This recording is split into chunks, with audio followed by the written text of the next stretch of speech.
she walks into the room with all the girls, and she's got two just like handfuls of many bags of clothes, um, and expensive shoes and all this kind of stuff. So of course the girls are jealous, and she goes off to her room, and then a couple of minutes later a guy is knocking on the door, and he's got one of the dresses that she had tried on from the designer, and it was that red number, and he's brought it, and she's going to be wearing it to the night portion. And so all the girls are just like, okay, she's clearly going to get a rose. And this is the week before hometown, so they're all just sort of stressing a little bit. So the group date is a couples therapy group date, and this is the one where we start to hear a lot more about how the girls feel about Sarah's oversharing, I guess.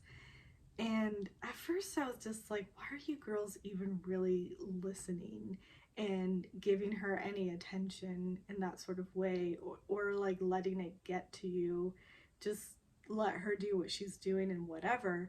But then I thought about like me, if I were in that situation, that would be really hard to listen to. So I can understand why the girls were sort of like, does she even realize what she's doing? Does she realize that it's sort of messing with us, basically? And, you know, when Rachel is talking to Clayton about it, she's later on in the cocktail portion, she was like realizing that when Sarah had done it early on in the whole process, it was a tactic to really shake everyone. I don't know if that's the case or not, but I can see that working out. I mean, it clearly did, because both Teddy and Rachel wanted to make sure that their connection was still there, it was still ongoing, and that I'm gonna need some validation like throughout this process, because this is difficult, this is hard. I don't know. I feel like there are some people that are oversharers, and then there's the opposite, where people will ask questions and be like, so how was your day? And that person will just be like, yeah, I don't want to talk about my time spent with them with you. And that also is just sort of like, okay, cool. Keep that to yourself. um, I don't know. I'm in particular, I'm sort of an oversharer, but that's a different position that you're in, because everyone is over there dating the same guy. So it's a different situation completely. So I feel like, yeah, you talk about it and just be like, oh, we did this and this, and it was a really nice time. And that's probably the extent that you would go, because you wouldn't want other people knowing about your connection, and then you also wouldn't want your connection to be affecting other, or at least me wouldn't want my connection to be affecting other people and how they're going about their connections. I I don't know. Um in this group date though, they're just going one by one, and yeah, couples therapy, which, I mean, I think it's a good thing to do and to have, but to do and to have on this type of show seems a little hilarious. um, like, you just don't know to the extent of how serious this is, but I guess it's as serious as you want to make it. Um, because everyone seems to do well, except like Gabby is talking about, she had brought up again her relationship with her mother, but the therapist asked about like, what about your father? And she has a great relationship with her dad, because he's expressive, and so she just sort of needs that from her partner, just to know that they're good, basically. um Teddy just talked again about how this is the most vulnerable she's ever been, and he's really made it comfortable to sort of tear down the walls and just let him in. Um, which is sweet. I'm sure they talked about other stuff, but that's all the show showed us, and that's all it's been showing us for the past couple of weeks. Like in Teddy's one-on-one time with him, it's all we hear. Oh, I've never been this vulnerable with anyone else except for you. So it's like, all right, same old, same old. Genevieve is interesting. She does not want to really do this date because she doesn't like talking about her feelings, and she doesn't like feeling emotional and crying, I guess. So when they're in the session, she's not saying anything.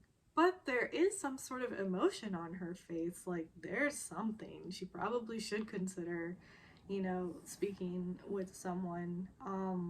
I think therapy is a great option to just process and get through things, because at one point she said something that really sort of touched me and reached out to me. Is the therapist asked her, like, what are you feeling right now? And it took her a while, and then she was like, I don't really know what I'm feeling right now. And I get that. I really do. Sometimes you're just in these positions and it's like there are emotions going on, but there's almost no words to those emotions, so you can't really gauge, like, what am I feeling and what is triggering this. And yeah, it takes a moment, and it can be easy to have to do that in front of a whole bunch of cameras and Clayton and this stranger of a therapist. Like, I kind of felt for her in that moment. And I mean, she couldn't open up and she couldn't talk, and Clayton asked to speak privately with her, and he was just like, hometowns are next week, and it's like, I need to get to know you before going in that sort of way. And she just sort of made it easy for him, basically, because I think he was still trying to get her to open up, whereas she was just like, yeah, I mean, I get it, you have way stronger connections with some of the other girls, and this is just not at that point yet, and I completely understand. So she basically was like, yeah, okay, I get it, bye. And he just sort of went with that as well, and was just like, yeah, okay, let me walk you out. So Genevieve is gone, and now Sarah is talking about how she's so excited to be doing this. She really loves therapy. She loves talking and through everything, and she's ready. She's ready to go, and this is rubbing the girls sort of, or not rubbing them the wrong way, but sort of putting them on edge and making them feel uncomfortable. Um, I don't know. I can see how someone's overconfidence can almost shake your own. I yes, I can see that and I get it, but I don't know. It just seems like the girls do feel very threatened by her. And I can see why Rachel was like, I don't, or not Rachel, I think Gabby was like, I don't know if she realizes what she's doing. Or maybe it was Teddy. Anyway, so Sarah sort of goes in there and she brings up how she was called out last week and it's been a really rough journey and all of this kind of stuff. And she is already sort of tearing up and getting emotional talking about it. And she comes out, and Rachel is next, and that's where Rachel sort of lets Clayton know that, yeah, at one point it was sort of shaken, you know, and she sort of wondered if she should go home, and it's because I think over here she does mention Sarah by name. She had come back and talked about all these intimate details, and it just really made her feel like, I guess, like she's got it. Already. She's won, basically. And that's when, throughout the nighttime portion, he's hearing from all the girls that there was a point where she came back and she was talking in such a way that they were like, what am I even doing here? Like, she's clearly won, basically. I mean, they didn't say won, but yeah, you know, she's gonna be the last pick.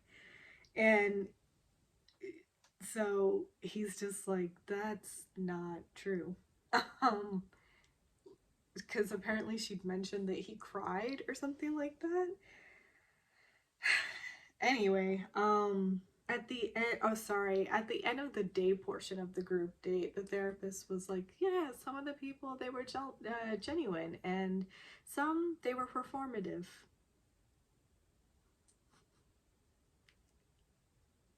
What kind of therapist is this?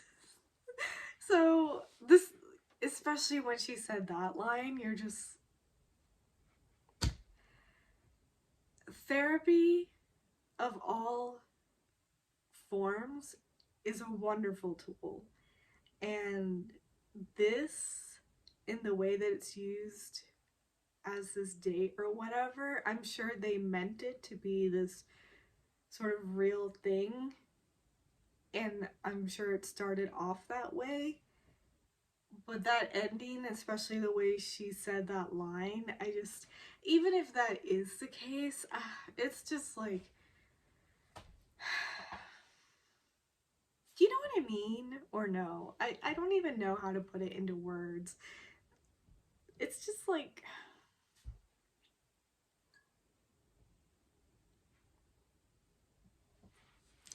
I don't know, creating a mockery of therapy, this really, really effective and great tool for processing one's emotions. That's just how I felt. Anyway, so at the nighttime portion, Clayton does address the girls before breaking off into one-on-one times, and is like, you know, he's a little taken aback to hear that, especially at this stage in the game. And at this point, he was thinking like, like all of that had been weeded out, and now these are strong, real connections moving forward that they're building, and hometowns is next week, and all of this stuff. So Clayton's hearing from all the girls that they were shaken by Sarah's overconfidence very early on, and that they felt, what's the point in even being here? Which shocks Clayton, because it's not at all what was happening, and he really wanted to make sure with each of the girls that it's not me, right? I'm not making you feel that way. And they're just like, no, not you at all. So, you know, they really trusted him and their relationship. It was just hearing that. So anyway, Clayton does end up talking to Sarah, which Sarah is, again, sort of talking about they're just coming after her. And as I was watching it, her voice is getting that sort of sound as if you're about to cry, and her face is scrunching up as if she's about to cry, and her eyes do get a little watery, but she doesn't cry. And right before Clayton